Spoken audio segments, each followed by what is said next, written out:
Welcome to the September 2019 Star Wars News Roundup, where we cover all the major movie, TV, canon, and gaming news from the past month. It was kind of light in movie and TV news last month, but the stories that came out were pretty significant. It was announced that Kevin Feige, president of Marvel Studios, will be co-producing a Star Wars movie after the Skywalker saga comes to a close. We don't know any more details about this, how many movies he'll be overseeing or what, but it's still always exciting to hear that more Star Wars is on the way. In Episode 9 news, we mostly got some new photos courtesy of Empire magazine. There was a new shot of Kylo Ren standing his ground while stormtroopers get blown away, and a good look at some of the Knights of Ren possibly watching the reconstruction of Kylo's mask. StarWars.com also released a photo of a new droid builder character named Babu Frick. There isn't much else to say about the Rise of Skywalker for now, but the trailer will likely be released in October. In TV news, it was announced that Debra Chau will be directing the Obi-Wan Kenobi series for Disney+. She first directed Star Wars for 2 episodes of The Mandalorian, but also directed episodes of Better Call Saul, Jessica Jones, American Gods, Mr. Robot, and more. And finally, for The Mandalorian, we were treated to some new photos thanks to Entertainment Weekly and IGN. But really, that's all we got from the past month. I expect the last quarter of 2019 is going to be insane, though, as we approach the end of the Skywalker saga.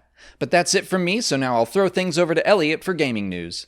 If we start off with Battlefront 2, the game received a quite large update called the Cooperation Update, which included the new Clone Commando, a brand new planet, Felucia, as well as 2 new modes, the co-op mode, where you can play with up to 3 friends against AI, as well as instant action that you can play yourself and customize to your liking and capture command posts. And they also added the Kenobi emote and Luke Farmboy skin, which are not currently available to use, but they are in the files, but they will be available from October 11th through a community quest that you can do in the game until October 18th. So log in between 11th and 18th to get the Kenobi emote for Darth Maul, as well as the Farmboy Luke skin. As for Star Wars Jedi Fallen Order, it received a brand new trailer which shows off one of the new Inquisitor, the 9th sister, who has been featured in some of the comics already, and we get to see more action from the 2nd sister, who seems to be the main enemy in the game, as well as Cal's first encounter with the Stinger Mantis crew, some brand new monster bosses that you will be facing off in the game, as well as a couple of new screenshots. The game is slated to be released on November 15th, so it's just over a month left until the game is out. In some old Star Wars gaming news, Jedi Knight 2 Jedi Outcast and Jedi Knight Jedi Academy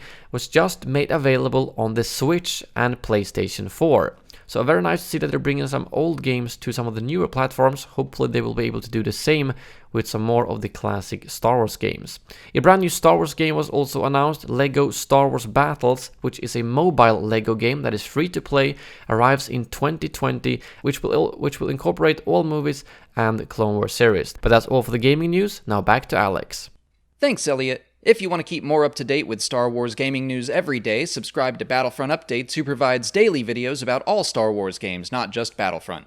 But that's it for September. The Star Wars News Roundup will return November 1st to cover everything that goes on in the month of October. Until then, please like this video, subscribe to our channels, follow us on Twitter, Instagram, and Facebook, and consider checking out our Patreon page. As always, thanks for watching, and may the Force be with you.